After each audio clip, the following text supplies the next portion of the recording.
Welcome to the Tech Egg. Don't get scrambled. Enjoy the video. In this video, I will explain how to play Mortal Kombat on a controller. First, connect your controller to your gaming system.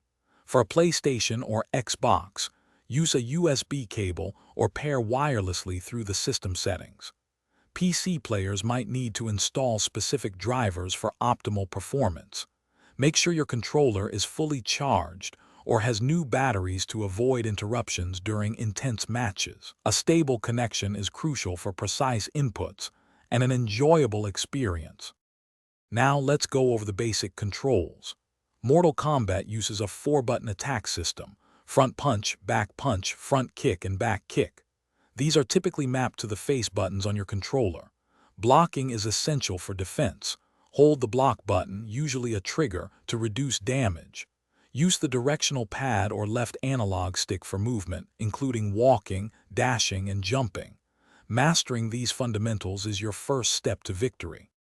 Next, we'll explore special moves and fatal blows. Special moves are powerful attacks performed by specific directional inputs followed by an attack button, like down, forward, and punch. Each character has a unique set of these moves. Practice them in the tutorial or practice mode to build muscle memory. When your health bar is critically low, typically below 30%, you can unleash a devastating fatal blow by pressing both trigger buttons simultaneously. Finally, let's touch on advanced techniques and the importance of practice. Throws are a great way to break an opponent's defense. Typically, you press 2 attack buttons simultaneously when close.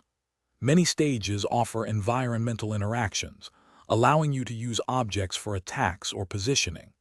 The key to mastery is consistent practice.